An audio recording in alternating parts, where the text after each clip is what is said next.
एक दिवस कैलासावरील तेजस्वी शांत वातावरणात भोलेनाथ माता पार्वतीला म्हणाले, आजची ही कथा ज्या मनुष्याच्या डोळ्यासमोर जाईल त्याच्यावर येणारे मोठे संकट टळून जाईल आणि त्याला मनोइच्छित फळ प्राप्त होईल, हे माझे वरदान आहे.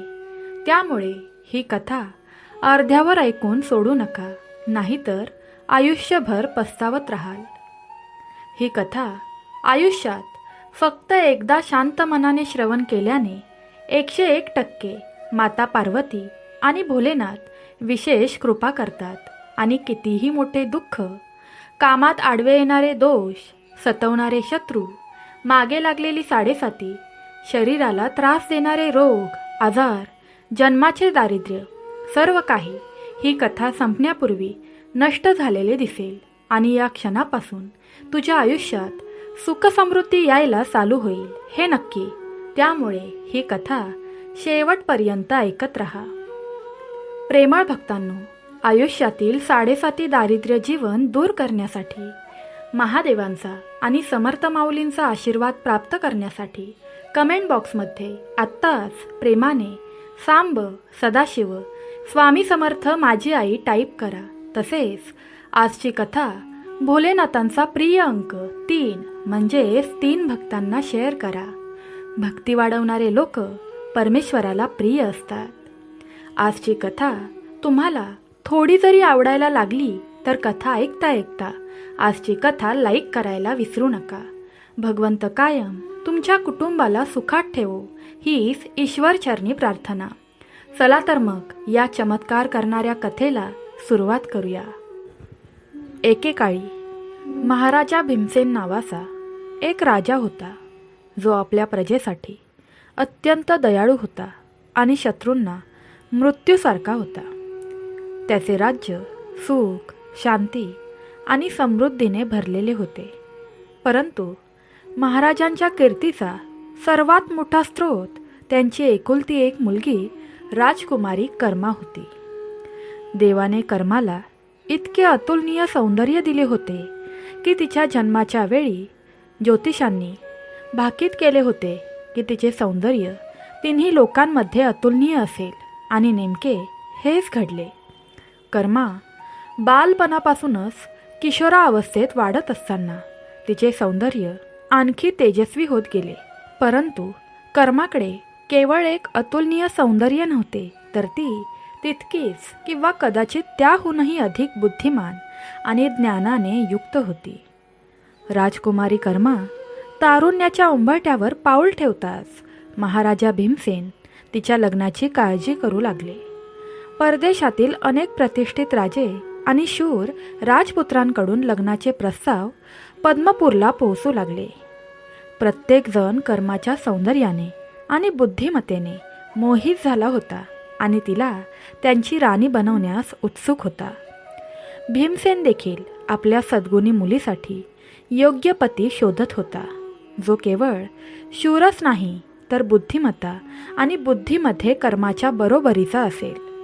तथापि कर्माच्या स्वतःच्या आकांक्षा होत्या. तिने पाहिले की बहुतेक राजपुत्र एकतर तिच्या सौंदर्यावर मोहित होते किंवा पद्मपूरसारख्या शक्तिशाली राजाशी संबंध प्रस्थापित करून त्यांच्या राजकीय महत्त्वाकांक्षा पूर्ण करू इच्छित होते. तिला असा पुरुष सापडत नव्हता, जो तिच्या मनाची आणि बुद्धीची खोली समजून घेऊ शकेल, जो तिच्या ज्ञानाचा आणि कल्पनांचा आदर करू शकेल. हे सर्व राजपुत्र तिला खूप सामान्य वाटले. हळूहळू तिच्या हृदयात एक प्रकारचा अभिमान निर्माण होऊ लागला. तिला आश्चर्य वाटू लागलं की तिच्यासाठी खरोखर कोणी पात्र आहे का. एके दिवशी जेव्हा त्याच्या शौर्यासाठी प्रसिद्ध असलेल्या परंतु ज्याची बुद्धिमत्ता अज्ञात होती अशा दुसऱ्या राजपुत्राकडून लग्नाचा प्रस्ताव आला, तेव्हा कर्माने तिचे वडील महाराजा भीमसेन यांना तिच्या भावना व्यक्त केल्या. ती म्हणाली, बाबा, मी अशा पुरुषाशी लग्न करू इच्छित नाही, जो फक्त माझ्या बाह्य स्वरूपावरून माझा न्याय करेल.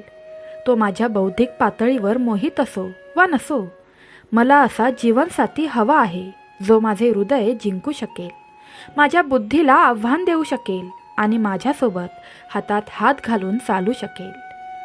महाराजा भीमसेन यांनी त्यांच्या मुलीच्या विचारांचा आदर केला आणि विचारले, मुली, तुझी इच्छा काय आहे? तुला कोणत्या प्रकारचा नवरा हवा आहे ते स्पष्टपणे सांग. राजकुमारी कर्माने मग गंभीरपणे सांगितले, बाबा, मी एक प्रतिज्ञा केली आहे. मी फक्त त्याच राजकुमाराशी लग्न करेन जो मी विचारलेल्या 10 गुप्त प्रश्नांची अचूक आणि समाधानकारक उत्तरे देऊ शकेल आणि नंतर मला बुद्धिबळाच्या खेळात पराभूत करेल. जर कोणताही राजकुमार या 2 परीक्षा उत्तीर्ण झाला तर मी त्याला आनंदाने माझा नवरा म्हणून स्वीकारेन. अन्यथा मी आयुष्यभर कुमारी राहीन आणि या विचाराने समाधानी राहीन की देवाने कधीही माझ्यासाठी योग्य पुरुष निर्माण केला नाही. आपल्या मुलीची कडक प्रतिज्ञा ऐकून महाराजा भीमसेन खूप चिंतेत पडले. ते म्हणाले, मुली, ही प्रतिज्ञा खूप कठीण आहे. तुला खरोखर हे हवे आहे का? जर कोणीही तुझ्या या अटी पूर्ण करू शकत नसेल तर? कर्माने गंभीरपणे उत्तर दिले, तर मी आयुष्यभर अविवाहित राहून तुमची सेवा करेन आणि ज्ञानाच्या शोधात मग्न राहीन. बाबा, पण मला माझ्या आयुष्यातील एक क्षणही अयोग्य व्यक्तीसोबत घालवायचा नाही. त्यांच्या मुलीचा दृढ निश्चय पाहून महाराज भीमसेन शांत झाले. त्यांना वाटले की कदाचित यामुळे अयोग्य आणि सौंदर्यप्रेमी राजकुमार दूर राहतील आणि फक्त एक खरा शूर आणि बुद्धिमान पुरुषच पुढे येईल. त्यांनी कर्माच्या प्रतिज्ञेला मान्यता दिली. राजकुमारी कर्माचे हे अद्भुत व्रत संपूर्ण आर्यावर्तात घोषित करण्यात आले. कर्माने या व्रतामध्ये आणखी एक अतिशय कठोर नियम जोडला. तो नियम असा होता की जो राजकुमार तिच्या विचारलेल्या प्रश्नांची उत्तरे देऊ शकला नाही तर तो कधीही पद्मपूरच्या सीमेपलीकडे जाऊ शकणार नाही आणि त्याला आयुष्यभर राजकुमारीचा कैदी म्हणून कठोर कारावास भोगावा लागेल. यामागील कर्माचा तर्क असा होता की तिला कधी कोणताही सामान्य राजकुमार तिच्या जगप्रसिद्ध सौंदर्याला पाहण्यासाठी तिच्याकडे येऊ नये असे वाटत होते. जर तो अयशस्वी झाला तर तो बाहेर जाऊन तिच्या राजवाड्याच्या वैभवाचे आणि तिच्या परिस्थितीचे त्याच्या बनावट पद्धतीने गुणगान करेल किंवा तो तिची प्रशंसा करेल हे तिला नको होते. राजकुमारी कर्माचा ठाम विश्वास होता की त्याच्या नजरेची शुद्धता राखण्यासाठी जो कोणी तिला पाहिल त्याला एकतर तिचा पती होण्याचा बहुमान मिळेल किंवा त्याला बंदी करून तिच्या कडक शिस्तीच्या अधीन केले जाईल. त्याच्याकडे दुसरा पर्याय नव्हता. तिला असे वाटत नव्हते की अयशस्वी राजकुमाराने बाहेर जाऊन तिच्या सौंदर्याबद्दल बोलावे आणि इतर अयोग्य पुरुषांना तिला पाहण्यासाठी आकर्षित करावे. हा नियम ऐकून सर्वोत्तम राजपुत्रांनाही भीती वाटली. पण कर्माचे सौंदर्य आणि पद्मपूरचे वैभव इतके आकर्षक होते आणि काही राजपुत्रांना त्यांच्या बुद्धिमत्तेचा इतका अभिमान होता की ते हे आव्हान स्वीकारण्यासाठी पद्मपूरला येऊ लागले. प्रथम कौशल येथील एक तरुण राजपुत्र आला जो त्याच्या वक्तृत्व आणि शास्त्रांच्या ज्ञानासाठी प्रसिद्ध होता. त्याचे भव्य स्वागत करण्यात आले. ठरलेल्या वेळी राजकुमारी कर्मासमोर तो हजर झाला. कर्माने तिच्या पहिल्याच प्रश्नाने त्याला असे गोंधळात टाकले की त्याच्या सर्व आशा धुळीस मिळवून दिल्या. तो एकाही प्रश्नाचे समाधानकारक उत्तर देऊ शकला नाही. प्रतिज्ञेनुसार त्याला कैद करून पद्मपूर येथील एका खास बांधलेल्या तुरुंगात ठेवण्यात आले. त्यानंतर मगध, अवंती, विदर्भ आणि पांचाळ यासारख्या मोठ्या राज्यांचे राजे आपले नशीब आजमावण्यासाठी एक एक करून आले. त्यांनी त्यांच्यासोबत महान विद्वान आणि सल्लागारांचे गट आणले जे प्रश्नांची संभाव्य उत्तरे सुचवण्याचा प्रयत्न करत होते.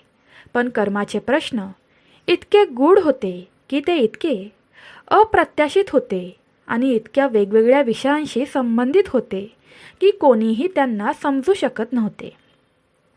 काही राजपुत्र पहिल्या प्रश्नावर अडखळायचे तर काही 2 किंवा 3 उत्तरं दिल्यानंतर हार मानायचे. ज्यांना प्रश्नांची उत्तरे देण्याचे भाग्य लाभले होते तेही बुद्धिबळाच्या खेळात कर्माची अद्भुत रणनीती आणि हुशारीसमोर टिकू शकले नाहीत. कर्मा बुद्धिबळात इतकी निष्णात खेळाडू होती की सर्वात यशस्वी खेळाडू देखील तिच्याकडून पराभूत झाले. परिणामी एक एक करून सर्व अयशस्वी राजपुत्र राजकुमारीचे कैदी बनले. पद्मपूरचा तुरुंग या राजेशाही कैद्यांनी भरू लागला. सर्वत्र बातमी पसरली की राजकुमारी कर्मा जितकी सुंदर होती तितकीच ती कणखर आणि बुद्धिमान होती आणि तिची परीक्षा उत्तीर्ण होणे अशक्य होते. अनेक राज्यांनी पद्मपूरशी असलेले आपले संबंध तोडले कारण त्यांचे राजपुत्र तिथे कैद होते. आता महाराजा भीमसेन देखील त्यांच्या मुलींच्या प्रतिज्ञेबद्दल चिंतेत पडले. तुरुंगात कैद असलेल्या राजपुत्रांची दुर्दशा पाहून त्यांचे हृदय हेलावले, परंतु ते त्यांच्या मुलीच्या प्रतिज्ञेसमोर असहाय्य होते. कर्मा स्वतःहून ती तिच्या दृढ निश्चयावर ठाम होती. तिच्या मनातला विश्वास वाढत चालला होता की या जगात तिच्या लायक कोणीही पुरुष नाही. काळ सरत गेला. वर्षानुवर्षे राजपुत्र येत राहिले, अपयशी ठरले आणि तुरुंगात टाकले गेले. राजकुमारी कर्माचे वचन एक दंतकथा बनले होते. तिच्या सौंदर्याची आणि बुद्धिमत्तेची चर्चा होत होती, पण तिच्या कणखरपणाच्या आणि तिच्या तुरुंगातील भयानक गोष्टीही सांगितल्या जात होत्या. असे वाटत होते की कर्मा आयुष्यभर कुमारीच राहील आणि कोणीही तिचे वचन पूर्ण करू शकणार नाही. पद्मपूरच्या राजवाड्यात एक विचित्र दुःख आणि निराशा पसरू लागली होती. कर्मा कधीकधी एकांतात विचार करत असे की तिला कधी तिच्या आवडीचा पुरुष मिळेल का किंवा तिचे आयुष्य व्यर्थ जाईल का. पण तिच्या अभिमानाने तिला तिच्या निश्चयापासून डगमगू दिले नाही. ती तिच्या इच्छांशी तडजोड करण्यास तयार नव्हती. पण मग एके दिवशी एक अविश्वसनीय घटना घडली जी इतिहासात कधीही घडली नव्हती. कसे तरी एका अज्ञात राजपुत्राने त्याच्या हुशारी आणि अदम्य धैर्याच्या बळावर राजकुमारीच्या कैदेतून सुटण्यात यशस्वी झाला. तो अतिशय सुरक्षित आणि दुर्गम मानल्या जाणाऱ्या तुरुंगाच्या कोठडीतून पळून जाण्यात यशस्वी झाला. ही बातमी संपूर्ण पद्मपूरमध्ये वाऱ्यासारखी पसरली आणि पहिल्यांदाच कोणीतरी राजकुमारीच्या अभिमानाला आव्हान दिले. राजकुमार आपला जीव वाचवल्यानंतर घनदाट जंगलात इकडे तिकडे भटकू लागला. भूक, तहान आणि पकडले जाण्याच्या भीतीने तो निराशेने भटकू लागला होता. कुरकुर करू लागला होता, हे प्रभू, हे सर्व शक्तिमान देवा, एकतर मला या दयनीय स्थितीतून दूर ने किंवा मला एकदा, फक्त एकदाच राजकुमारी कर्माचे दिव्य दर्शन दे. मला असे निर्जीव जीवन नको आहे ज्यामध्ये ती नाही, जिच्या एका नजरेने माझे हृदय कायमचे जिंकले आहे. राजकुमारीपासूनच्या वियोगाने तो इतका विचलित झाला होता की तो आपले भान गमावून वेड्यासारखा भटकत होता. फक्त कर्माचा मोहक चेहरा त्याच्या डोळ्यांसमोर चमकत होता. एके दिवशी अशा प्रकारे भटकत आणि विलाप करत तो चंद्रवती नावाच्या एका समृद्ध आणि शांत शहराच्या बाहेर पोहोचला. त्याचवेळी त्या शहराचा सदाचारी आणि लोकप्रेमी राजा वीरसेन त्याच्या सैन्यासह शिकार करत होता. राजकुमार एका झाडाखाली बसला होता. वियोगाचे तेच शब्द अतिशय दयनीय अवस्थेत कुरकुरत होता आणि विलाप करत होता. वियोगाचा त्याचा दुःखद आक्रोश ऐकून राजा वीरसेनला त्याची दया आली आणि तो त्याच्याकडे आला. त्याचे फाटलेले जुने कपडे, विस्कटलेले केस आणि त्याच्या डोळ्यातील निराशा पाहून सहानुभूतीने भरलेल्या राजा वीरसेनने मोठ्या सहानुभूतीने विचारले, हे तरुणा, तुझ्यावर कोणते संकट आले आहे? तुझ्यावर कोणता पर्वत कोसळला आहे? तू इतका विचलित आणि हताश आहेस? तुझी अवस्था पाहून माझे हृदय वितळत आहे. निराशेच्या विशाल समुद्रात बुडालेला राजकुमार म्हणाला, हे राजा, मी कसा आहे हे मला विचारू नकोस. माझे आयुष्य संपणार आहे. आता प्रत्येक क्षणी, प्रत्येक दिशेने, प्रत्येक वस्तूमध्ये मला फक्त तिचेच ते दिव्य रूप दिसते. तिच्याशिवाय हे जीवन निरर्थक आहे. राजकुमाराचे प्रेमाचे शब्द ऐकून राजा वीरसेनला लगेच कळले की हा तरुण असाधारण सौंदर्याच्या प्रेमात पडला आहे आणि तिच्या प्रेमात आपले भान गमावून बसला आहे. त्याने राजकुमाराला सांत्वन दिले आणि मोठ्या प्रेमाने म्हटले, मित्रा, धीर धर. तुझ्या हृदयातील सर्व दुःखे, तुझ्या दुःखाची सर्व कारणे मला न डगमगता सांग. मी तुझ्या हृदयाची इच्छा पूर्ण करण्यासाठी, तुला या दुःखातून सोडवण्याचा मार्ग शोधण्यासाठी सर्वतोपरी प्रयत्न करेन. राजा वीरसेनचे सहानुभूतीपूर्ण आणि आश्वासक शब्द ऐकून राजकुमाराच्या हृदयात आशेचा किरण उगवला. त्याने राजाला स्वतःबद्दल सर्व काही तपशीलवार सांगितले. राजकुमारी कर्माचे सौंदर्य, तिचे वचन, त्याचा अयशस्वी प्रयत्न, त्याचा तुरुंगवास आणि त्याचे अविश्वसनीय पलायन. धीराने ऐकून राजा वीरसेन करुणेने भरले आणि म्हणाले, काळजी करू नकोस मित्रा. मी तुझी ही दुर्गम वाटणारी समस्या नक्कीच सोडवीन. अनावश्यक काळजी करू नको. तो त्याला आपल्यासोबत राजवाड्यात घेऊन गेला. कथा पुढे सुरू ठेवण्यापूर्वी मी तुम्हाला राजा वीरसेनबद्दल थोडे सांगते. राजा वीरसेन चंद्रवती शहराचा एक अतिशय दयाळू, न्यायी आणि शक्तिशाली राजा होता. त्याची प्रजा त्याला देवासारखी मानत असे. तो महान सिद्धयोगी गुरु गोरक्षनाथांचा उत्साही शिष्य होता. एकेकाळी त्याने आपल्या सर्व राजेशाही सुखसोयींचा त्याग केला आणि गुरु गोरक्षनाथांची मोठ्या भक्ती आणि समर्पणाने सेवा केली. राजाच्या त्या सेवेला पाहून गुरु गोरक्षनाथांनी त्याच्यावर प्रसन्न होऊन त्याला बोलणारा हिरामंडल नावाचा पोपट दिला. तो पोपट सामान्य पक्षी नव्हता, तर तो विद्वान, त्रिकालदर्शी आणि विविध शास्त्रे जाणणारा होता. राजा वीरसेनने त्या पोपटाच्या सल्ल्याशिवाय कधीही कोणतेही महत्त्वाचे राजकीय किंवा वैयक्तिक काम केले नाही. तो राजाचा एक सल्लागार आणि मार्गदर्शक होता. राजा वीरसेन राजकुमाराला राजवाड्यातील एका आरामदायी अतिथीगृहात घेऊन गेला आणि त्याची योग्य काळजी घेण्याची व्यवस्था केली. नंतर तो स्वतः पोपटाकडे गेला आणि राजकुमाराची सर्व हालत, त्याची व्यथा, कर्माची अद्भुत गोष्ट सांगितली. पोपटाने शांत राहून सर्व ऐकून घेतले. मग राजकुमाराला आपल्याकडे बोलावून म्हटले, मित्रा, तू त्या मुलीच्या बाह्य सौंदर्याला पाहून तुझे मौल्यवान प्राण का घालवत आहेस? तिच्यात केवळ क्षणभराचे सौंदर्य आहे. आतून ती विषासारखी कडू आणि हानिकारक असू शकते. तू कसा तरी जीव वाचवून पळून जाण्यात यशस्वी झालास, हा एक आशीर्वाद आहे. अशा ठिकाणी परत जाण्याचा विचारही करू नकोस. आणि जर तुझे मन अजूनही नकार देत असेल तर माझी कहाणी काळजीपूर्वक ऐक. प्राचीन काळी वर्धमान शहरात एक पठाण राहत होता. त्याची पत्नी अत्यंत सुंदर आणि मनमोहक होती. इतकी मनमोहक होती की तिला पाहणारा कोणीही तिला पाहतच राही. पण दुर्दैवाने ती वाईट चारित्र्याची होती आणि तिच्या पतीशी विश्वासू, एकनिष्ठ नव्हती. तिला एक लहान निष्पाप मुलगा देखील होता. तिचे त्याच गावातील एका दृष्ट, निम्नवर्गीय आणि चांडाळसारख्या माणसाशी, भैरवशी अवैध संबंध होते. जेव्हा पठाण मजुरी करण्यासाठी बाहेर जात असे तेव्हा तो धूर्त भैरव त्याच्या घरी येऊन त्या स्त्रीसोबत तासनतास मौज मजा करत असे.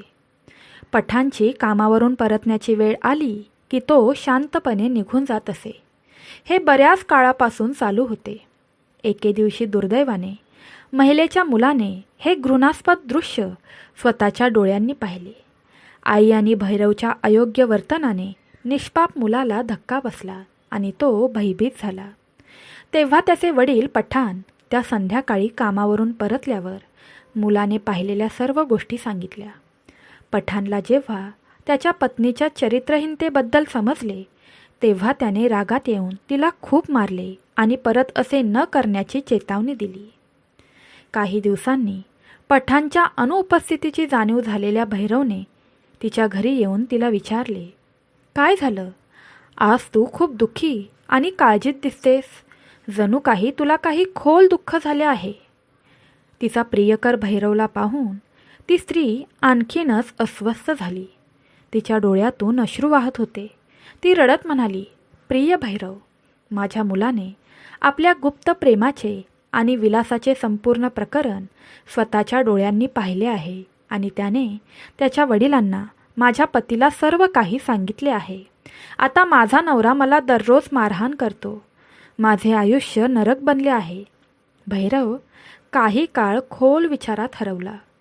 त्याच्या चेहऱ्यावर क्रूरता आणि धूर्तपणाचे भाव स्पष्ट दिसत होते. मग तो म्हणाला, प्रिये, या समस्येवर एकच उपाय आहे. तुझ्या मुलाचा गळा चिरून टाक आणि त्याला कायमचा मारून टाक. म्हणजे तुझी ही भीती कायमची नाहीशी होईल. आपल्या प्रियकराच्या हृदयहीन गोष्टींना ऐकूनही त्या स्त्रीचे प्रेम जागृत झाले नाही. आपल्या अपूर्ण इच्छा पूर्ण करण्यासाठी तिने आपल्याच काळजाच्या तुकड्याला, आपल्या निष्पाप मुलाला आपल्याच हातांनी मारून टाकले. वात्सल्याची भावना तिच्या डोक्यातून नष्ट झाली होती. जेव्हा पठाण थकून संध्याकाळी कामावरून परतला तेव्हा त्याला त्याचा मुलगा मृत आढळला. त्याला काही समजण्यापूर्वीच त्या दृष्ट स्त्रीने मोठ्याने ओरडायला सुरुवात केली आणि खोटे नाटक करत रडू लागली. कोणीतरी कृपया मला वाचवा, कोणीतरी कृपया मला मदत करा. या क्रूर निर्दयी बापाने माझ्या मुलाला, माझ्या काळजाच्या तुकड्याला मारले आहे. अरे माझ्या मुला, जागा हो. आता माझा एकमेव आधार हिरावून घेतला गेला आहे. महिलेच्या भयभीत झालेल्या ओरडण्याने, सहानुभूती आणि कुतूहलाने परिसरातील अनेक लोक तिच्या घरी धावले आणि विचारले, काय झाले? कोणावर संकट आले आहे? मग ती नीच चारित्र्यहीन स्त्री मगरीचे अश्रू ढाळत म्हणाली, माझा निष्पाप मुलगा फक्त एका पैशासाठी त्याच्या वडिलांशी वाद घालत होता. एवढ्याशा गोष्टीवरून या क्रूर माणसाने रागाच्या भरात त्याला मारले. त्याने माझ्या कुळाचा दिवा विझवला आहे. ही गोष्ट ऐकून, त्या स्त्रीचा विलाप ऐकून तिथे उपस्थित असलेल्या लोकांनी पठाणाला दोषीत धरले. तिथल्या चौकीदाराने लगेचच पठाण आणि त्याच्या पत्नीला पकडून राजासमोर सादर करण्यात आले. त्या महिलेने राजाच्या दरबारात 30 खोटी कहाणी पुन्हा सांगितली. तिच्या पतीवर त्याच्याच मुलाचा खून केल्याचा आरोप केला. राजाने गंभीरपणे विचारले, त्यावेळी कोणी प्रत्यक्षदर्शी किंवा साक्षीदार होता का, ज्याने हे सर्व स्वतःच्या डोळ्यांनी पाहिले? दृष्ट स्त्रीने लगेच उत्तर दिले, हो महाराज, भैरव नावाचा एक माणूस तिथे उभा होता आणि त्याने हे सर्व काही पाहिले. राजाने भैरवाला दरबारात बोलावले आणि त्याला घटनेबद्दल विचारले. त्या नीच भैरवाने त्याच्या प्रियसीने सांगितल्याप्रमाणे खोटी साक्ष दिली आणि पठाणने स्वतःच्या मुलाला मारल्याचे प्रमाणित केले. हे ऐकून आणि खोट्या साक्षीदारांच्या आधारे राजाने निष्पाप पठाणला त्याच्याच मुलाच्या हत्येसाठी मृत्यूदंडाची शिक्षा सुनावली. ही हृदयद्रावक आणि धूर्त कहाणी सांगितल्यानंतर हिरामंडल पोपट म्हणाला, अरे राजकुमार, कोणावरही विश्वास ठेवता येत नाही. स्त्रिया स्वतःच्या स्वार्थासाठी कोणत्याही थराला जातील. त्या भ्रामक महालातून पळून जाण्यात यशस्वी झाल्याबद्दल तू खूप भाग्यवान आहेस. तुला पळून जाण्याची दुर्मिळ संधी मिळाली आहे. कृपया पुन्हा त्या सापळ्यात अडकू नकोस. ती जागा तुझ्यासाठी सुरक्षित नाही. पोपटाची गोष्ट लक्षपूर्वक ऐकणारा राजकुमार म्हणाला, हे विद्वान हिरामंडल पोपट, तुझी गोष्ट खूप शिकवणारी आहे आणि मला तुझा तर्क समजतो. पण जरी मला माझा जीव गमवावा लागला तरीही एकदा तरी, फक्त एकदाच, शेवटच्या वेळी मला राजकुमारी कर्माला पाहण्याची माझी अंतिम इच्छा आहे. असे म्हणत तो खोलवर वेदनादायक श्वास घेऊ लागला. त्याच्या डोळ्यात कर्मावरील खोल प्रेम आणि वियोगाचे दुःख स्पष्टपणे प्रतिबिंबित झाले.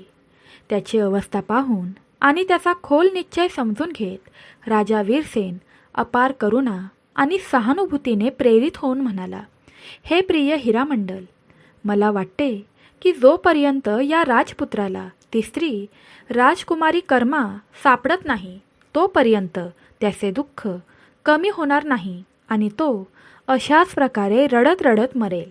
आणि जर तो दुःखी राहिला तर मला खाणेपिणे किंवा राजेशाही व्यवहारात सहभागी होणे निषिद्ध आहे. मी माझ्या वचनाने बांधील आहे. मी आता स्वतः तिथे जाईन आणि राजकुमारी कर्माच्या 10 कठीण प्रश्नांचे उत्तरे देण्यासाठी आणि बुद्धिबळात तिला पराभूत करण्यासाठी माझे सर्वोत्तम प्रयत्न करेन. जेव्हा राजा वीरसेन राजकुमारी कर्माच्या 10 प्रश्नांची उत्तरे देण्यासाठी आणि तिच्याशी लग्न करण्याची तिची अट पूर्ण करण्यासाठी पद्मपूरला जाण्याच्या तयारीत होता, तेव्हा त्याचा शहाणा आणि दूरदर्शी पोपट हिरामंडल म्हणाला, थांबा महाराज, ही घाई योग्य नाही. पद्मपूर नावाचे शहर खरोखर अस्तित्वात आहे की नाही हे कोणाला माहीत आहे, आणि जरी ते असले तरी कर्मा नावाची राजकुमारी खरोखर तिथे राहते की नाही हे कोणाला माहीत आहे. हा सर्व राजपुत्राचा भ्रम असू शकतो. महाराज, खरे शहाणपण मला प्रथम तिथे जाण्याची परवानगी देण्यात आहे. मी जाऊन परिस्थितीची अचूक चौकशी करेन. जर सर्व काही राजकुमाराने सांगितल्याप्रमाणे असेल तर तुम्ही नक्कीच तिथे जाऊ शकता. यामुळे तुमची सुरक्षितता सुनिश्चित होईल आणि व्यर्थ प्रयत्न टाळता येतील. राजा वीरसेनला पोपटाचे शब्द खूप तर्कसंगत आणि बुद्धिमान वाटले. त्याने पोपटाच्या सल्ल्याचे पालन करण्याचा निर्णय घेतला. आणखी काही विचार केल्यानंतर हिरामंडल पोपट म्हणाला, महाराज, जर तुम्ही मला पाठवत असाल तर आणखी एक काम करा. माझ्या पंखांवर विविध प्रकारचे मौल्यवान आणि चमकदार हिरे, मोती, माणिक आणि पासू सुंदरपणे बांधा, जेणेकरून मी आकर्षक आणि अद्भुत दिसेन. त्यांनी पोपटाला विविध रत्नांनी सुंदर सजवले, त्याला शुभेच्छा दिल्या आणि त्याला निरोप दिला. अनेक दिवसांच्या सतत आणि थकवणाऱ्या उड्डाणानंतर हिरामंडल पोपट अखेर पद्मपूरला पोहोचला. तिथे तो राजकुमारी कर्माच्या भव्य आणि प्रशस्त राजवाड्याच्या सर्वात उंच छतावरील एका कलात्मक बाल्कनीत थेट बसला, जिथून त्याला संपूर्ण राजवाडा आणि परिसराचे स्पष्ट दृश्य दिसत होते. राजकुमारी कर्मा तिच्या मैत्रिणींसह संध्याकाळी फिरण्यासाठी छतावर आली तेव्हा तिचे लक्ष त्या अद्वितीय रत्नजडीत पोपटाकडे गेले. ती देखील त्याच्या अलौकिक सौंदर्याने आणि हिरे आणि मोत्यांच्या चमकदार पंखांनी आश्चर्यचकित आणि विस्मित झाली. तिने तिच्या आयुष्यात कधीही इतका सुंदर, इतका तेजस्वी आणि मौल्यवान रत्नांनी सजवलेला पोपट पाहिला नव्हता. राजकुमारीने उत्सुकतेने अतिशय गोड आवाजात विचारले, हे मोहक दिव्य पोपटा, तू कोणत्या देशातून आला आहेस आणि कोणत्या देशात जात आहेस? माझ्या राजवाड्याच्या छतावर असे बसण्याचा तुझा काय उद्देश आहे? तुला काही संदेश द्यायचा आहे का? पोपटाने आपली नैसर्गिक बुद्धिमत्ता आणि वक्तृत्व दाखवत उत्तर दिले, हे सौंदर्याची राणी, हे सौंदर्याची देवी, चंद्रवती नगरीचा पराक्रमी आणि नीतिमान राजा वीरसेनने मला येथे पाठवले आहे. मी फक्त हे जाणून घेण्यासाठी आलो आहे की पद्मपूर नावाचे शहर आणि राजकुमारी कर्मा नावाचे एक अतुलनीय सौंदर्य या पृथ्वीवर खरोखर अस्तित्वात आहे की त्या केवळ कवींच्या कल्पना आहेत. पण हे राणी, तुला पाहून माझ्या शंका दूर झाल्या आहेत. मी तुला एक गोष्ट विचारू इच्छितो. जर तू मला सत्य सांगण्याचे वचन दिले तर तू इतकी दुःखी, इतकी चिंताग्रस्त आणि इतकी एकटी का दिसतेस? पोपटाचे हे अनपेक्षित आणि रहस्यमय विधान ऐकून राजकुमारी कर्मा आश्चर्यचकित झाली आणि थोडी संशयास्पद झाली. तिने स्वतःशी विचार केला, हा सामान्य पोपट नाही तर एक भ्रामक राजकुमार आहे, जो काही जादूने पोपटाच्या रूपात माझ्यावर नजर ठेवण्यासाठी, माझ्या गुप्त योजना जाणून घेण्यासाठी आणि कदाचित मला हानी पोहोचवण्यासाठी आला आहे. त्याला ताबडतोब पकडले पाहिजे आणि मारले पाहिजे, तरच तो मला कोणतेही नुकसान करणार नाही.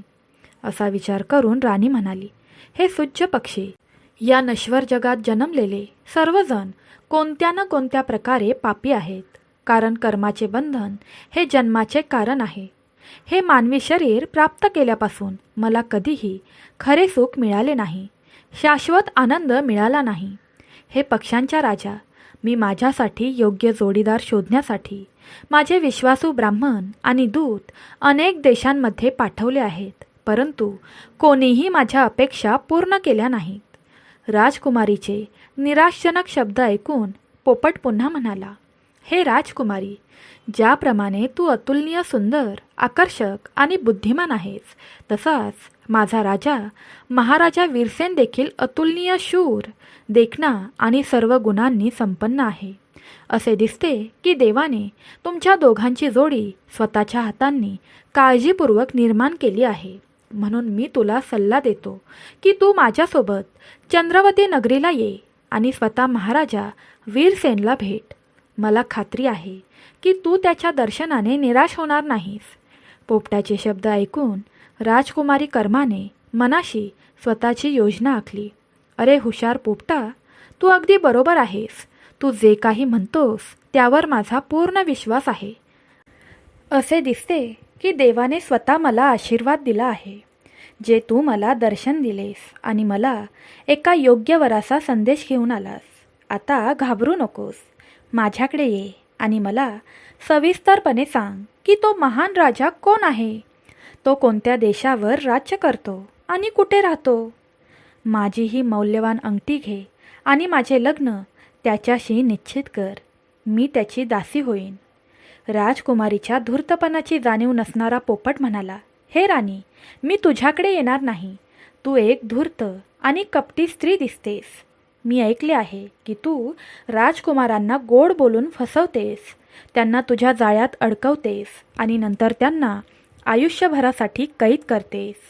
तिचा डाव यशस्वी होताना पाहून राजकन्येने आणखी नम्रतेचे नाटक केले आणि म्हणाली, नाही नाही, मी खरे सांगत आहे. मी तुझ्यासोबत जाण्यास मनापासून तयार आहे. तो सर्वशक्तिमान देव यासाठी साक्षी आहे. तू न घाबरता माझ्याकडे ये. मी तुला योग्य आदरातिथ्य आणि आदराने वागवीन. तू मला अनावश्यकपणे का घाबरतोस? मी तुझे आभारी आहे. मला तुमची दासी म्हणून घेऊन जा आणि मी आनंदाने येईन. राजकुमारीचे आग्रही, आत्मविश्वासू आणि नम्र शब्द ऐकून पोपटाने शेवटी तिच्यावर विश्वास ठेवला. तिच्या नैसर्गिक साधेपणामुळे तो तिची फसवणूक ओळखू शकला नाही. तो तिच्याशी अधिक बोलण्यासाठी तिच्याकडे धावला. राजकुमारीने त्याला तिच्या आवाक्यात सापडताच तिने लगेच पोपटाला तिच्या मऊ पण मजबूत हातात पकडले.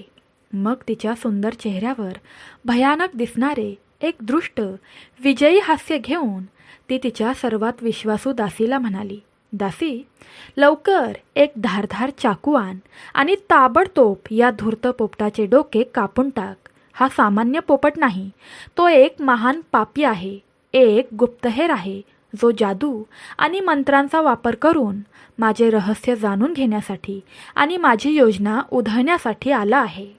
पोपटाला आता त्याच्या मूर्खपणाचा खूप पश्चाताप होत होता. तो विचार करत होता की त्याने त्या कपटी राजकुमारीवर का विश्वास ठेवला. त्याने स्वतःशी विचार केला, मी दुरून सगळं पाहिलं होतं. माझ्याकडे सगळी माहिती होती. मग या राजकुमारीकडे मी का आलो? मी थेट राजा वीरसेनकडे जाऊन त्याला सगळं सांगायला हवं होतं. या राजकुमारीशी त्याचा काय संबंध होता? मी विनाकारण स्वतःला अडचणीत आणलं आणि आता माझा जीव धोक्यात आहे.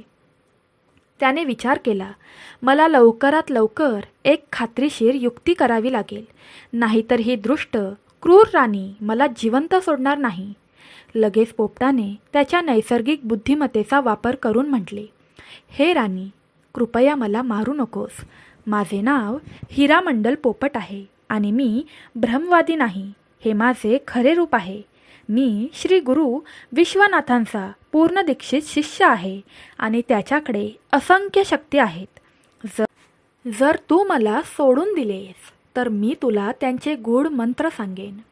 गूढ पद्धतींमध्ये रस असलेली राजकुमारी म्हणाली, जर तू म्हणतोस तसे असेल तर मला तो शक्तिशाली मंत्र लवकर सांग, नाहीतर मी तुझे सुंदर रत्नजडित पंख एक एक करून उपटून टाकेन आणि तुला मृत्यूदंड देईन. पोपटाने आणखी हुशारीने उत्तर दिले, हे राणी, शक्तिशाली आणि गुप्त मंत्र उघडपणे सांगायचे नाहीत. हे गुरु आणि शिष्य परंपरेचे गुप्त ज्ञान आहे. कृपया तुझ्या सर्व दासींना काही काळासाठी येथून निघून जाण्यास सांग. मी तुला या सर्व लोकांसमोर तो शक्तिशाली मंत्र शिकवू शकत नाही. मी तुला तुझ्या कानात सांगण्यासाठी एक अतिशय गुप्त आणि पवित्र संदेश आणला आहे. मग दासी गेल्यानंतर खोलीत फक्त राजकुमारी आणि पोपटच राहिले. तेव्हा उत्सुकतेने राजकुमारीने मंत्र ऐकण्यासाठी, म्हणजेच तो गुप्त मंत्र ऐकण्यासाठी तिचे डोके पोपटाकडे वाकवले. तिने आपला कान पोपटाजवळ आणताच पोपटाने संधी साधली आणि त्याच्या तीक्ष्ण चोचीने तिच्या मऊ गालावर पूर्ण शक्तीने प्रहार केला. राजकुमारी कर्मा वेदनेने ओरडली. तिचा तोल गेला आणि घाबरून ती जमिनीवर पडली. तिला समजण्याआधी आणि शांत होण्यापूर्वीच पोपट पटकन उडून गेला आणि एका उंच खिडकीच्या चौकटीवर बसला, जिथून तो सुरक्षितपणे बाहेर पडू शकत होता. रागाने लाल झालेली, अपमानाने आणि वेदनेने तापलेली राजकन्या तिच्या दासीला हाक मारत म्हणाली, मूर्ख, त्या शिकारी पक्षाला लवकर आण आणि या दृष्ट धूर्त पोपटाची शिकार करण्यासाठी त्याला सोडून दे. मी त्याला जगू देणार नाही. दासी शिकारी पक्षाच्या पिंजऱ्यासह पोहोचण्यापर्यंत हुशार हिरामंडल पोपट खूप दूर उडून गेला होता. खूप दिवसांच्या अथक आणि जलद उड्डाणानंतर तो राजा वीरसेनाकडे पोहोचला आणि धापा टाकत म्हणाला, माझ्या स्वामी, ती स्त्री राजकुमारी कर्मा खरोखरच सुंदर आहे. सौंदर्य आणि तारुण्यात अतुलनीय आहे. पळून गेलेल्या राजकुमाराने जे सांगितले ते अगदी खरे आहे. जर कोणी तिला एकदा पाहिले तर तो तिच्या आकर्षणाचा प्रतिकार करू शकणार नाही. पण महाराज, तिचा स्वभाव अत्यंत कपटी, विश्वासघातकी आणि अविश्वासू निघाला. प्रथम तिने गोड बोलून मला बोलावले, नंतर मला फसवले आणि मला मारण्यास उत्सुक झाली. श्री गुरु गोरक्षनाथ यांच्या असीम कृपेने आणि माझ्या स्वतःच्या थोड्याशा चातुर्यामुळेच मी कसा तरी माझा जीव वाचवण्यात यशस्वी झालो. पोपटाची संपूर्ण कहाणी आणि राजकुमारीचे वर्तन ऐकल्यानंतर राजा वीरसेनने त्याचे कौतुक केले आणि म्हटले, शाब्बाश हिरामंडल, तू तुझा जीव वाचवून आणि महत्त्वाची माहिती घेऊन परत येण्याचे उत्तम काम केले आहेस. आता काळजी करू नकोस. मी स्वतः त्या गर्विष्ठ आणि कपटी राजकुमारीचा सामना करेल आणि बंदिवान राजकुमारांना न्याय मिळवून देईन.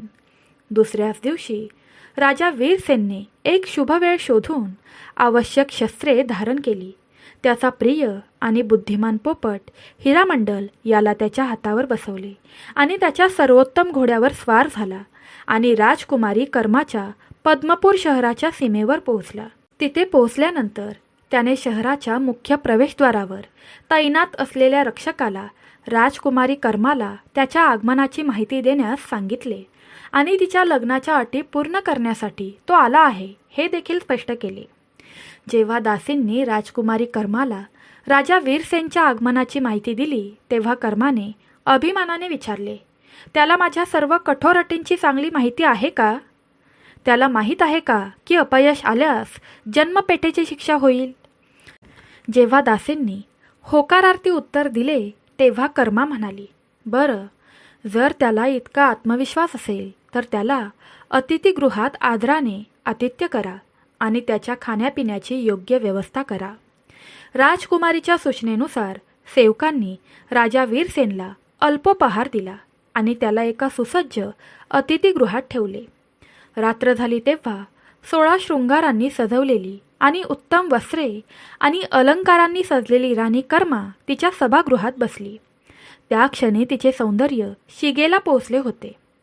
त्यानंतर तिने आपल्या सैनिकांना राजा वीरसेनला पूर्ण आदराने बोलवण्याचा आदेश दिला. शांत आणि आत्मविश्वासू राजा वीरसेन राजकुमारी कर्मासमोर हजर झाला आणि नियुक्त केलेल्या आसनावर बसला. राजकुमारी तिच्या सिंहासनावर बसली. तिच्या चेहऱ्यावर अभिमान आणि आव्हानाचे भाव स्पष्ट दिसत होते.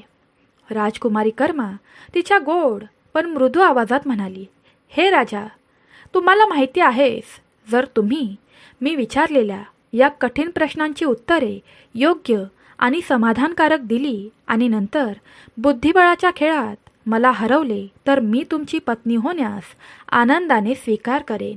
पण जर तुम्ही असे करण्यास अयशस्वी झालात तर तुम्हाला या तुरुंगात कायमचे माझे कैदी म्हणून राहावे लागेल. तुम्ही या अटींसाठी तयार आहात का? राजा वीरसेन शांतपणे उत्तरला, हे राजकुमारी, मला तुमच्या सर्व अटी माहीत आहेत आणि मी त्या स्वीकारतो. तुमचे प्रश्न विचारायला सुरुवात करा. मी उत्तर देण्यास पूर्णपणे तयार आहे. राजकुमारी म्हणाली, ठीक आहे, मग मला सांगा. राजा, पाण्याशिवाय कोणते तलाव आहे? फांद्यांशिवाय कोणते झाड आहे?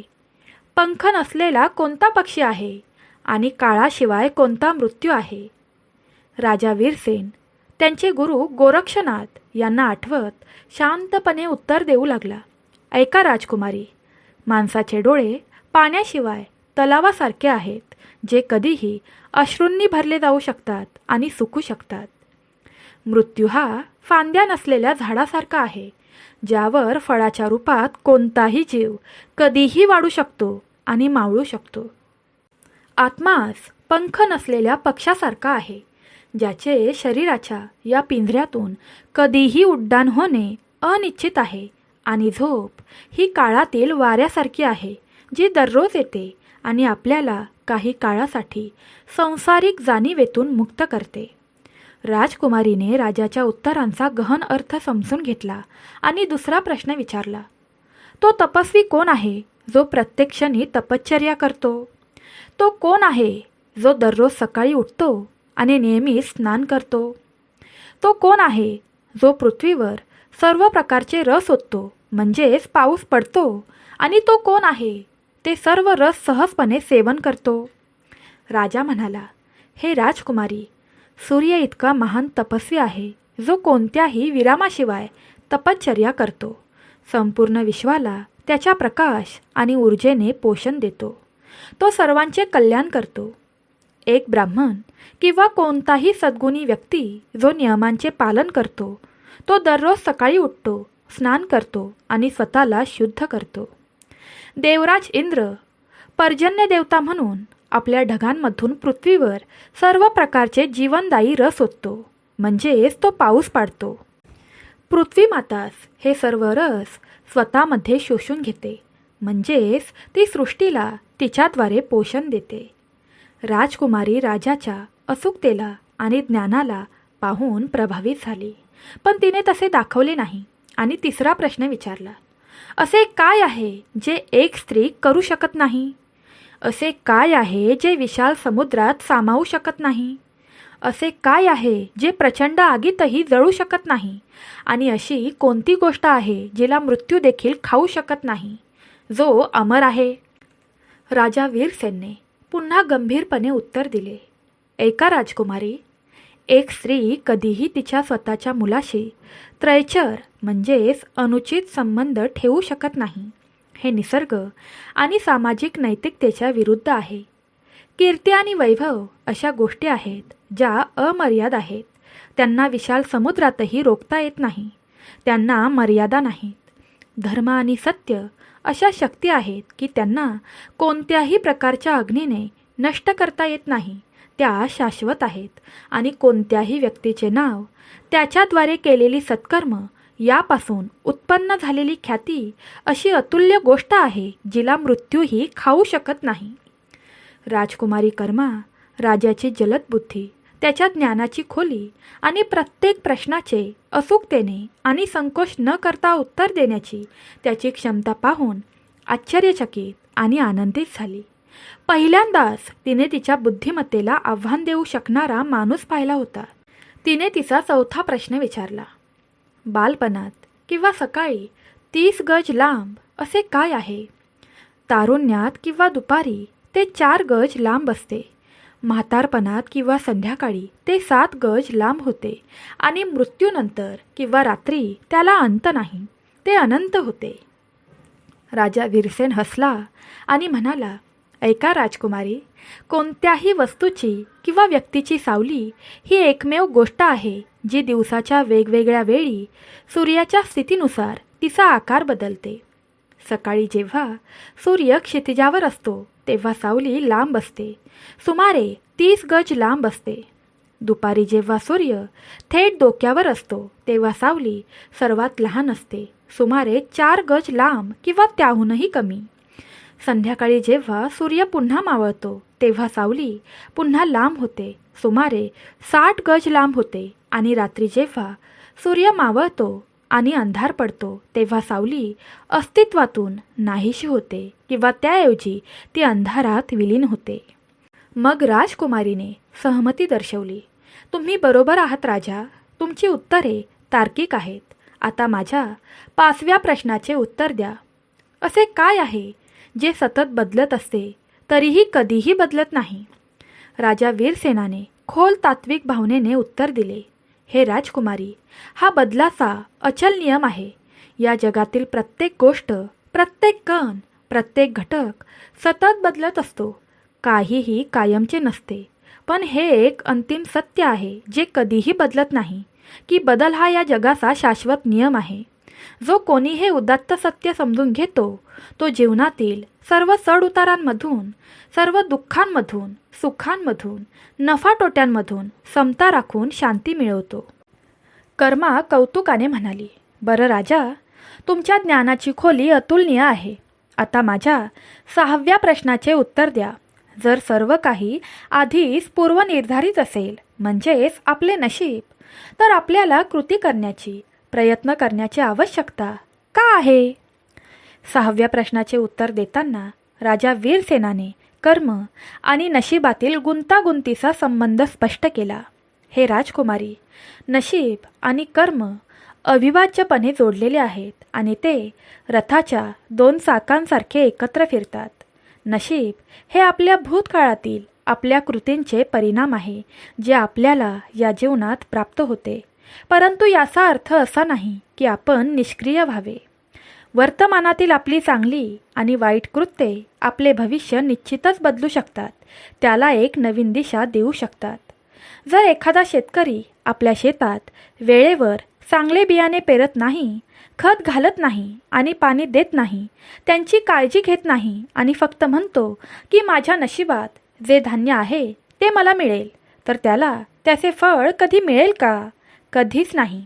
त्याने कठोर परिश्रम करावे, बियाणे पेरावे, वेळेवर पाणी द्यावे आणि तण उपटावे, तरच तो भरपूर पीक घेईल. त्याचप्रमाणे कर्म हा आपला जाणीवपूर्वक प्रयत्न आहे आणि नशीब हा त्या प्रयत्नांचा संभाव्य परिणाम आहे. नंतर कर्माने 7वा प्रश्न पुढे केला. हे राजा, या जगात माणसाला सर्वात जास्त कोण फसवतो? त्याला सत्यापासून दूर नेणारी ती कोणती शक्ती आहे? राजा वीरसेनाने उत्तर दिले. हे राजकुमारी, या जगात माणसाला सर्वात मोठा फसवणारा दुसरा तिसरा कोणी नसून त्याचे स्वतःचे चंचल आणि अनियंत्रित मन आहे.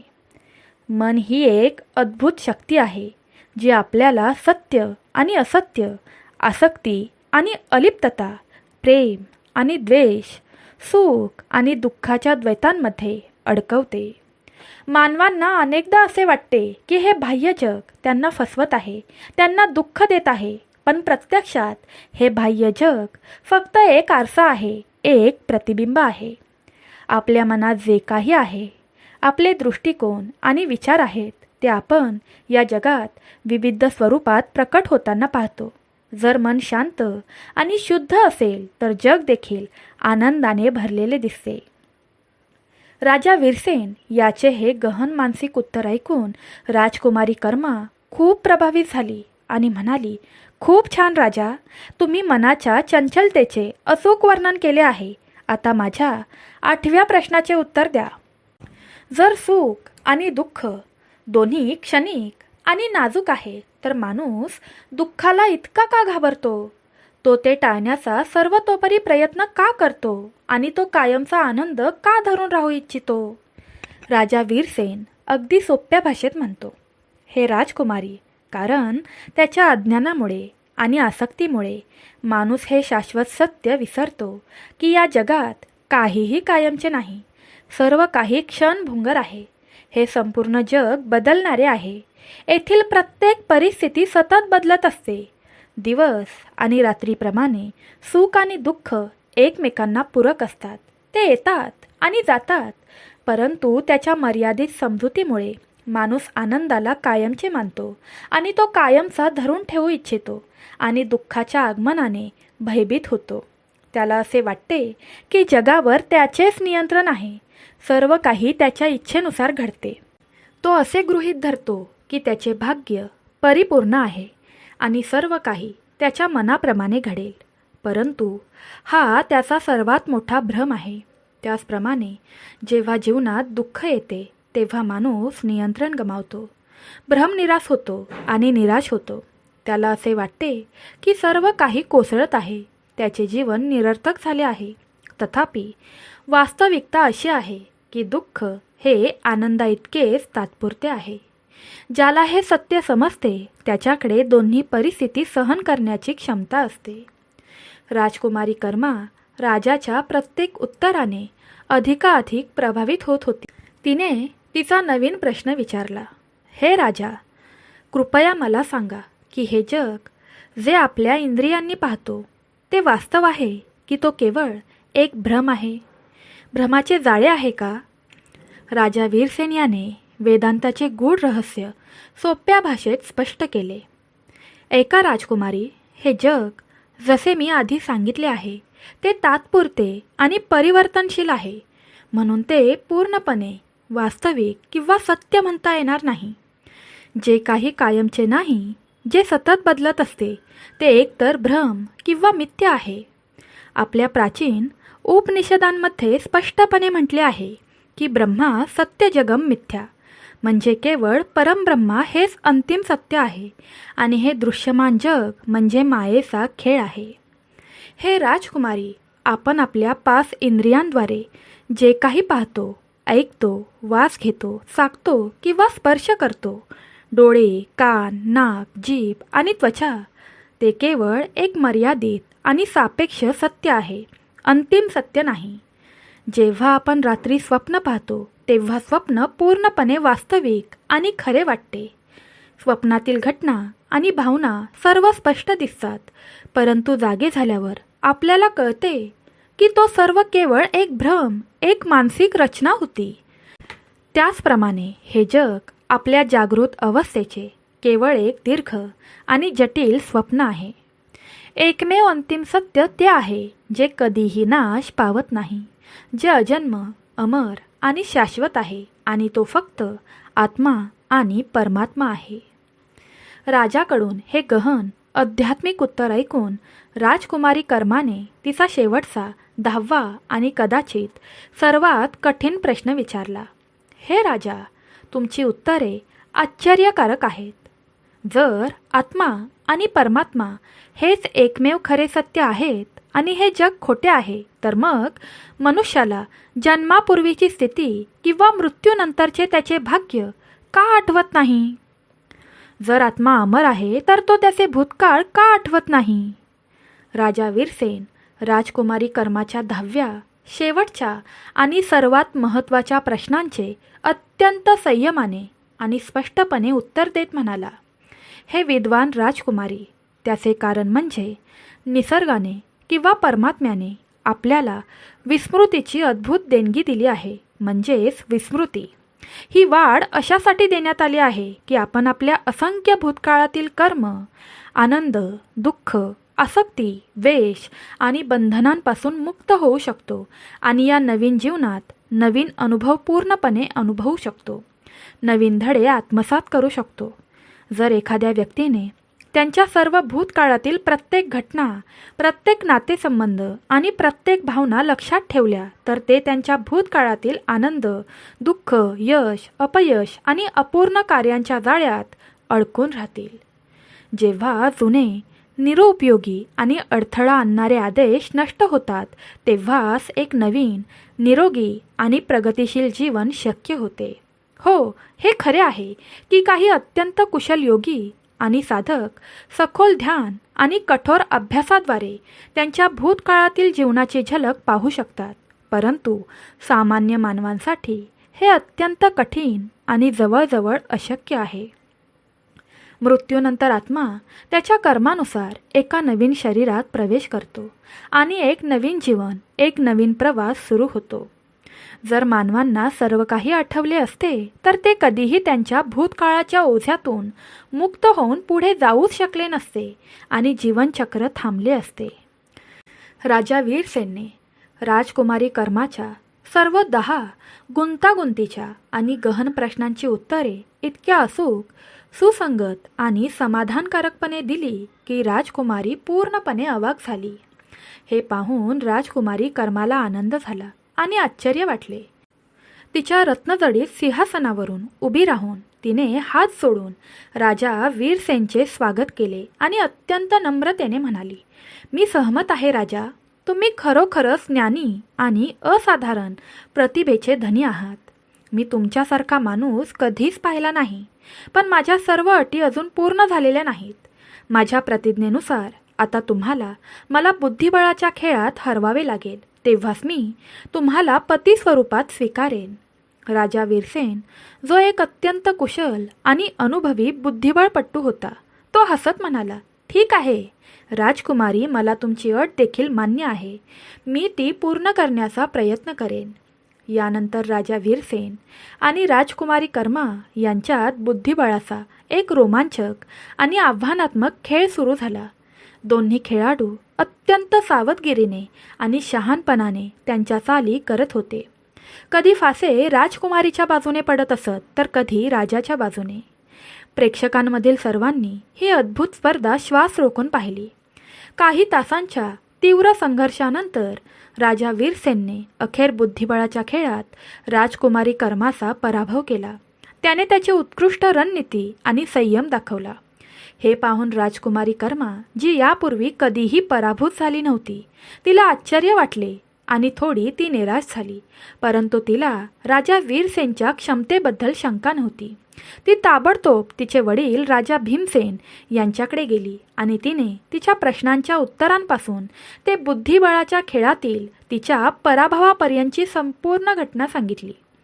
हे ऐकून राजा भीमसेन खूप आनंदित झाला, कारण त्याला माहिती होते की त्याच्या मुलीला अखेर एक योग्य जोडीदार सापडला आहे. त्याने ताबडतोब आपल्या मुख्यमंत्र्यांना राजा वीरसेन यांना राजदरबारात बोलावण्यासाठी पाठवले. त्याचे मोठ्या आदराने स्वागत केले आणि त्याला त्याच्या योग्य आसनावर बसवले गेले. राजा भीमसेन आनंदाने राजा वीरसेनाला म्हणाला, "हे शूर योद्धा, तू माझ्या मुलीच्या सर्व कठीण अटी पूर्ण केल्या आहेत. तू तिच्या सर्व प्रश्नांची उत्तरे दिलीस आणि तिला बुद्धिबळातही हरवले आहेस. आता कृपया माझ्या मुलीचा विवाह स्वीकार आणि तिला तुझ्या राज्यात घेऊन जा. मी लवकरच एक शुभ मुहूर्त शोधून माझ्या मुलीचे लग्न सर्व विधींसह करेन आणि तिला तुझ्यासोबत पाठवीन." मग राजा वीरसेनने एक अत्यंत अनपेक्षित आणि धक्कादायक टिप्पणी केली, "धन्यवाद राजा, पण मी राजकुमारी कर्माशी लग्न करणार नाही, कारण ती दुसऱ्याचे धन आहे." हे ऐकून राजा भीमसेन आणि सभेत उपस्थित असलेले सर्वजण आश्चर्यचकित झाले. आश्चर्यचकित होऊन राजा भीमसेनने विचारले, "राजा, तू काय म्हणत आहेस? तू तिला दुसऱ्याची कसे म्हणू शकतोस? तू सर्व अटी पूर्ण केल्या आहेस. आता ती तुझी आहे." मग राजा वीरसेनने पळून गेलेल्या राजकुमाराची दुःखद कहाणी सविस्तरपणे सांगितली. "महाराज, तुमच्या मुलीने त्यांच्या परिस्थितीमुळे तुरुंगात टाकण्यात आलेल्या अनेक राजपुत्रांपैकी एक अतिशय भाग्यवान राजपुत्र काही काळापूर्वी तिच्या कैदेतून कसा तरी सुटला. त्याने आपले राज्य, सर्व सुखसोयी सोडून दिल्या आणि आपल्या प्रेमाच्या वियोगाने वेडा होऊन जंगलात भटकत होता. एके दिवशी अतिशय दयनीय अवस्थेत तो माझ्या राज्याच्या सीमेवर आला आणि एका झाडाखाली बसून शोक करत होता. मीही तिथेच शिकार करत होतो. त्याला खूप दुःखी आणि निराश पाहून मी त्याला त्याच्या दुःखाचे कारण विचारले. मग त्या राजपुत्राने मला राजकुमारी कर्मावरील त्याच्या अफाट प्रेमाची, त्याच्या अपयशाची आणि त्याच्या सुटकेची संपूर्ण कहाणी सांगितली. तो तुमच्या मुलीवरील प्रेमाने खरोखरच मोहित आणि व्यथित आहे. हे जाणून मी त्याला वचन दिले, मी तुला राजकुमारी कर्माशी नक्कीच भेट घडवून देईन आणि तिचे लग्न तुझ्याशी करेन. म्हणून हे राजा, राजकुमारी कर्मा ही खरोखर त्या समर्पित राजपुत्राचे धन आहे. मी तिचे लग्न त्याच्याशी करेन." राजा वीरसेनचा निस्वार्थपणा, त्याग आणि वचनबद्धतेबद्दल ऐकून राजा भीमसेनचे हृदय वितळले. तो म्हणाला, धन्य आहेस महाराजा वीरसेन, ज्याने एका अनोळखी दुःखी माणसासाठी इतके कष्ट सहन केले आणि तुझ्या विजयाचे फळही त्याला समर्पित केले. तू खरोखर महान आहेस. आता तू माझ्या मुलीचा खरा मालक आहेस. तू माझी मुलगी ज्याला हवी त्याला देऊ शकतोस. माझ्याकडून ती आता तुझे आहे. तुला जे योग्य वाटेल ते तू कर. मग राजा वीरसेनने ताबडतोब त्याचा प्रिय पोपट हिरामंडल याला राजपुत्राला चंद्रवतीहून पद्मपुरात आणण्यासाठी पाठवले. काही दिवसातच हिरामंडल राजकुमारासोबत तिथे पोहोचला. राजकुमार राजकुमारी कर्माला आपल्या समोर पाहून आणि राजा वीरसेनच्या उपकारांना आठवत भावूक झाला. राजा वीरसेन आणि राजा भीमसेन यांनी मिळून शुभमुहूर्तावर सर्व विधींनी आणि धूमधडाक्यात राजकुमारी कर्माचा विवाह त्या राजपुत्राशी करून दिला. विवाह झाल्यानंतर त्या राजपुत्राने कृतज्ञतेने आणि भावूक होऊन राजा वीरसेनचे पाय पकडले आणि म्हणाला, महाराज, मी जन्मभर तुमचे हे उपकार विसरणार नाही. मी कायम तुमचा ऋणी राहीन. तुम्ही धन्य आहात. तुम्ही मला माझे आयुष्य आणि प्रेम मिळवून दिले आहे. राजकुमार आणि राजकुमारी आनंदाने पद्मपुरात राहू लागले. राजा वीरसेनने काही दिवस येथे राहून राजा भीमसेनला निरोप दिला आणि आपल्या विद्वान पोपटासोबत त्यांच्या राज्यात चंद्रवतीत परतला. निष्कर्ष रूपात राजा वीरसेन आणि राजकुमारी कर्माचा हा गुप्त संवाद आणि संपूर्ण कथा आपल्याला हे शिकवते की जीवनात सुख दुःख, दिवस आणि रात्र, प्रेम आणि घृणा, यश आणि अपयश यांसारख्या गोष्टी एकमेकांसाठी पूरक आहेत आणि परिवर्तनीय आहेत. जे आज आहे ते उद्या नसेल, मग तो अत्यंत सुखमय क्षण असो वा अत्यंत दुःखी क्षण असो. जर आपण या शाश्वत बदलांना समजून घेतले आणि शांतीने स्वीकारले तर आपल्या जीवनाचा प्रवास सुखकर होतो. भक्तांनो, आजच्यासाठी एवढेच. आजची कथा तुम्हाला कशी वाटली हे नक्की आम्हाला कमेंट करून सांगा. व्हिडिओला लाईक करून शेअर करा आणि कमेंट बॉक्समध्ये जय श्री कृष्ण, राधे राधे, श्री स्वामी समर्थ लिहायला विसरू नका. तसेच सांब, सदाशिव आणि भगवान भोलेनाथांच्या हृदयात वसणाऱ्या माता पार्वतीला प्रणाम असो हे प्रेमाने लिहा. बघा, मरेपर्यंत तुमच्यावर संकट येणार नाही. अशाच व्हिडिओंसाठी आपल्या चॅनलला सबस्क्राईब करा आणि नोटिफिकेशन बेलवर क्लिक करा, जेणेकरून तुम्ही एकही व्हिडिओ मिस करणार नाही. भगवान श्रीकृष्ण, भगवान भोलेनाथ आणि माता पार्वती तसेच आपले श्री स्वामी समर्थ भगवंत तुम्हाला सदैव आनंदी ठेवो. आपली आणि आपल्या प्रियजनांची काळजी घ्या. श्री स्वामी समर्थ. श्री गुरुदेव दत्त. भगवान विष्णूंच्या हृदयात वसणाऱ्या माता लक्ष्मीला प्रणाम असो. भगवान भोलेनाथांच्या हृदयात वसणाऱ्या माता लक्ष्मीला प्रणाम असो. राधे राधे.